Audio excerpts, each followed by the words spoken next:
pinsan kaya Hello mga kalingap, at kasama natin si Tatay Robin. Hello po.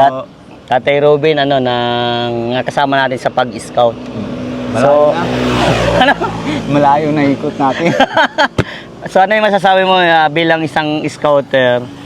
Di ba tinawag nila akong masipag na scouter. Ano yung masasabi mo sa akin also para malaman ng viewers kung gaano kalala yung mga pinupuntahan ko? Ay, grabe talaga. Pero dati pa, Kuya Vincent, alam ko naman na ano yung ikaw naman na paglalabas ka sa bahay, scout ka, hindi mo na pinapansin yung baga malayo o malapit. Yes. Kasi na ibang mga vlogger, gusto nila, lalo na pag mainit na panahon, naisip nila, ay, dapat mahanap tayo malapit lang. Diba? Partida ko pa, nakamotor lang, walang... Kaya nga yun lang simula noon, kahit na viral ka, hindi ka naman naisip na, ay, makuha ako ng sakyan. Yung kasamahan mo naman dati, lahat na may na may sakyan diba? Totoo. Tapos kaya, ayun. Pero ano naman talaga, kahit malayo, masaya naman ako kahit, di ba, na isang chat lang sa akin, tara Robin, na tayo, scout ka. Sige.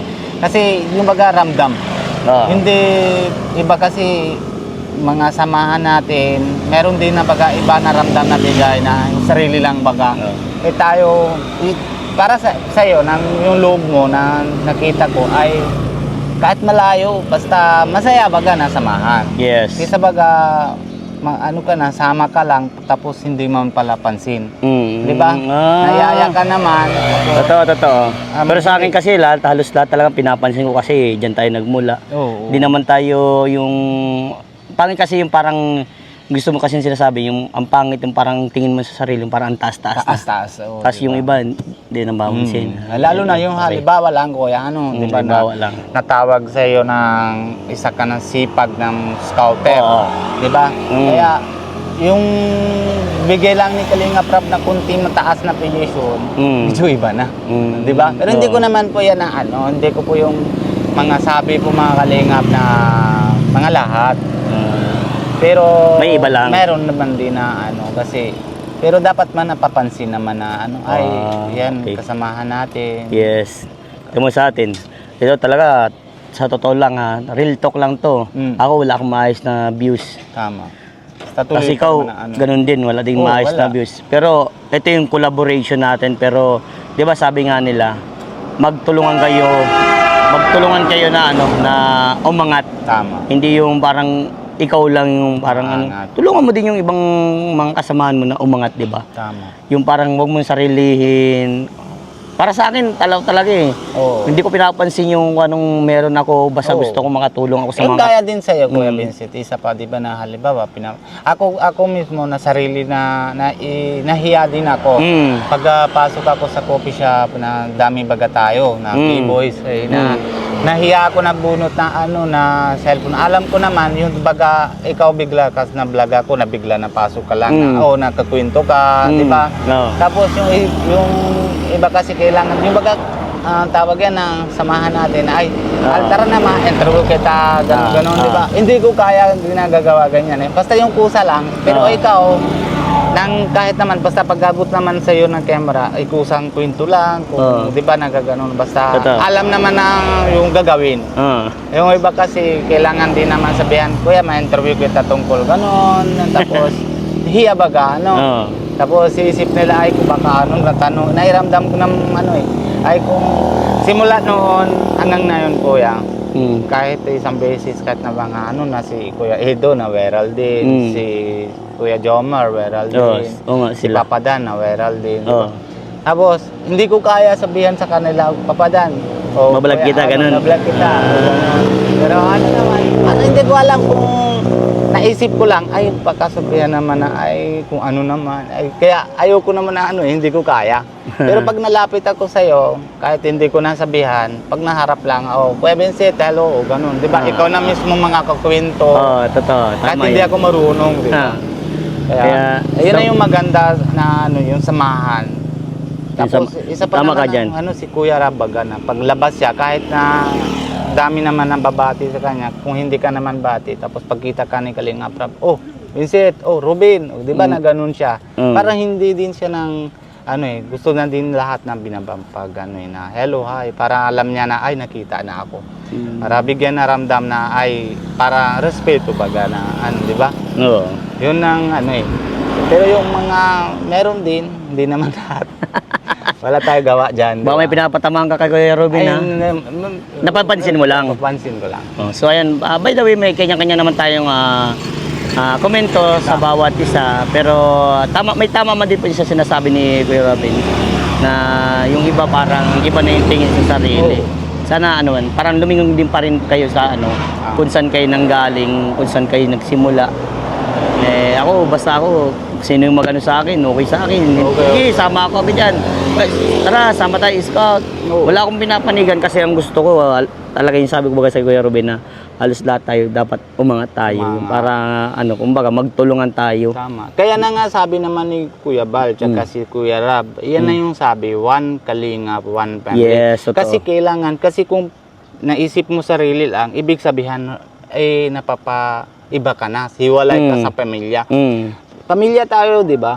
Pero pag gusto mo pantay-pantay, syempre kung sarili mong kapatid. Yes. Yung gaya din sa akin, si kapatid ko, si Nico, na natrabaho siya isa siya ng kolektor. Delikado din yung natrabaho niya kasi anytime pwede hold up, pwede naman saksak, pwede di ba? Kaya gusto ko siya na safe. Nasaman siya sa akin, isa pa kasama kami, mabuo kami dito.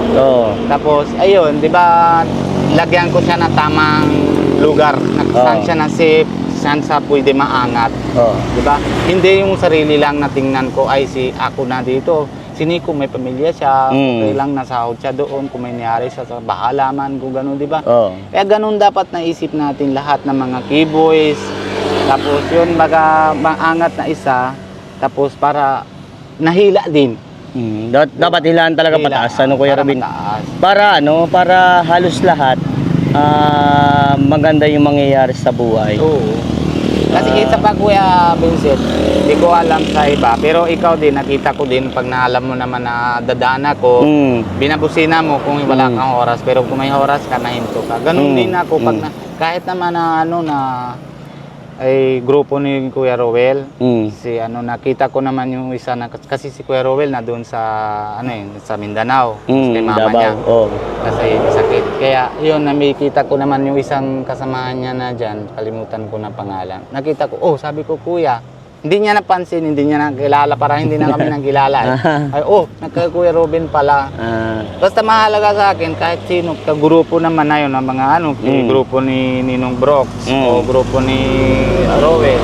Basta may kilala ko, yung bago nila na hindi ko kilala, basta yung may kilala, ay nahinto ako, bati ako, kahit naman vlog sila, okay lang sa akin. Mahalaga naman, na alam naman na viewers na kung kano ko naman mahal yung sabi naman ni Kalinga Prab at si Kuya Bal, one family. Yan. Talaga parang Kuya Robin, may pinapatamaan ka talaga, Kuya Robin, na parang hindi mo lang masabi kung sino yung pinapatamaan mo. Kaya okay lang, malay mo naman na Kuya tamaan siya. Vincent, maayos na din yan, diba? Pero ano ba talaga, tanong ko sa'yo, nagtatampo ka sa kasamaan natin na parang hindi ka pinapansin o ano? Hindi naman. O parang Hindi lang, nararamdam ko lang. Nararamdaman mo lang. Kumbaga nagtatampo ka pero hindi mo alam. Yun talaga gano'n. Pero hindi naman yung ibig sabihin na masama yung loob ko. Okay. Kasi parang napapansin mo lang. Napapansin ko lang. Kasi parang meron naman na yung iba, may medyo tawag yan na parang gusto mong sabihin yung parang yung iba hindi masyadong namamansin, parang iba na yung tingin sa sarili. Okay. Pero sa totoo may tama din po si Kuya Robin. Tama din. Pero sana wag tayong ganun. Kasi hindi naman tayo makikilala kung hindi din dahil sa mga taong nasa paligid, di ba? Tama. Maging lang din tayo, makibagay at wag plastic Wag. Yun na yung yun ang pinakapangit kasi sa isang samahan na magkakaroon ka ng pagiging plastic. Totally talaga, meron pa akong mga nakikita pero hindi naman sa siguro lang din nila sa parang yun na talaga yung ugali nila. Pero ako talaga kahit kahit sabihin pa ng mga ano, alam ng mga viewers at alam ng mga kasamaan ko yan na talagang lahat yan papansinin ko, hindi ako plastic na tao. Talagang ano, Kuya Robin, Tama. alam ng ibang mga sponsor na Wala naman umuwi talaga. dito, may mga umuwing sponsor ha. Oo. Ang dami kong nalaman sa kanila. Basta totally na pinagtatanggol nila ako kapag may mga basher na doon ko nakikita, Vincent, kami yung sinalubong mo dyan. Maraming salamat sa iyo, napakabait mo. Yun talaga totoo. Kaya- Yung sinabi nila sa akin, manggaling mag-entertain. Oo. Dinalan mo pa kami ng pagkain kasi parang yung kasi that time hindi pa daw sila kumakain. Dinalan ko sila ng pagkain sa sarili kong pera yun na. Diba? Yung kumbaga ano ko sa kanila, syempre ang taong nagugutom dapat pakainin. Papakainin. Kung mayroon ka naman, di ba? Oh, kahit So, hindi sila mga pasalamat, pero yung loob nila, yung baga na pag Oo. nabusog sabi na ano ko yan, ay tatay. salamat. Pero Bin, alam ba kung saan ko na ano yun, na talagang ano yun, na totally nag-message sila sa akin na grabe yung pasasalamat. Alam niyo na po yan kung sino po kayo, hindi ko na, hindi ko nga binanggit. Pero sa totoo sila lang talaga, ganun talaga. Wag dapat tayo maging plastic sa mga kasama natin. Kasi ang pangit, kasi iisa lang tayo, Tama. isang pamilya tayo, bakit magkakaroon ng plastikan, ano? So, ayan, di ba? Oh. So, ayan, ano masasabi mo sa mga viewers mo, bro? Ay, una-una pinapasalamat ko naman sa lahat naman ng viewers na yung suporta sila sa mga talaga nasa solid supporter naman talaga nasa Kalingap. And syempre naman lahat naman na ano kasi yung nakaraan baga na vlog ni Kalingap Rab ay Sabado kay Ingkit. Eh syempre kung hindi naman dahil sa viewers, hindi naman din na kaya ni Kalingap Rab na ay gawa na ay kahit walang sponsor, di ba? Kaya yun ang talagang pinakamalaking bagay. Kahit may sponsor tayo, kung walang views, wala naman din talaga. Totoo yan. Totoo. Diba? Ang nagpapaano din talaga yung mga views. Oo, pero salamat din talaga ng mga sa sponsor na yung talagang bibigay din naman talagang iyuda kung sino talaga dapat kailangan tulungan. Yes. Talagang salamat talaga ako na siyempre nang papre lang namin para kahit naman masaya po talaga kami na pagdaan lang sa palad namin na pabibigay. Pag yung kayo po naman sa mismo yung mga sponsor baga ng Kuya Vincent na tingin lang sila sa camera lang, nalikod lang sila sa camera, malayo. Kisa tayo manaharap, face to face tayo kung kanino naman tulong nila, di ba? Para daan. Pero pag naharap tayo sa isang beneficiary, napagkita naman yung tunay yung reaction nila, yung feelings, talaga masaya-saya, di ba? Kaya yun na yung ano natin na parang malaking blessing, parang ano natin. Kahit mahina yung views, basta mahalaga yun. Pero salamat talaga ako sa viewers. 75% po talaga sa viewers talaga ng dahil sa inyo po naman ang buhay yung channel ng isang vlogger. Okay. Tapos yung 25% talaga kasama naman din sa sa 100, pero 25% yung bibigay naman na talagang mga suporta sa financially na sa kailangan na dapat rapat na Pero sa akin kuya na pag nabigay sa akin yung pag na-vlog ako kay Dara na bigay sa akin ng mga sponsor 1,000, 2,000. Ginagawa ko lang kung may kailangan ako na bibigay sa anak ko, bigay ako 500 sa bahay, tapos yung iba na scout ko na lang bibigay 500. Kung kali may papanood, kung may papatulong sa kanila, kahit paano yung kaya ko naman ko lang nabibigay. Yun. So yan po mga Kalingap, maraming salamat po sa patuloy niyong panonood sa amin. So ayan, at least nailabas mo yung mga medyo meron yung sinabi mo yung parang nasa puso mo, Kuya Robin. Kasi siyempre isa pa Kuya Vincent, siyempre lahat naman na yun ang papanood. Isa kasi, di ba saan ka naman gusto mong kakawinto? Kung sino man ang tao na alam mo na, naramdam mo na ay parang salapit sa puso mo, na doon ka talaga ng mapagkakwento. Kuya Vincent. Hindi ibig sabihin, pala Kuya Robin, nang malapit sa puso mo ako. Ay, oo naman. Wow, grabe. Alam mo naman, hindi layon-layon lang, na doon pa, di ba na... matagal na kasi yung samahan talaga natin, na walang nagbabago. Wala. Okay. Salamat po sa inyong lahat, Mababay na tayo, Kuya Robin. Bye-bye. Salamat po. Sorry po kung may tamahan dyan. Sorry po.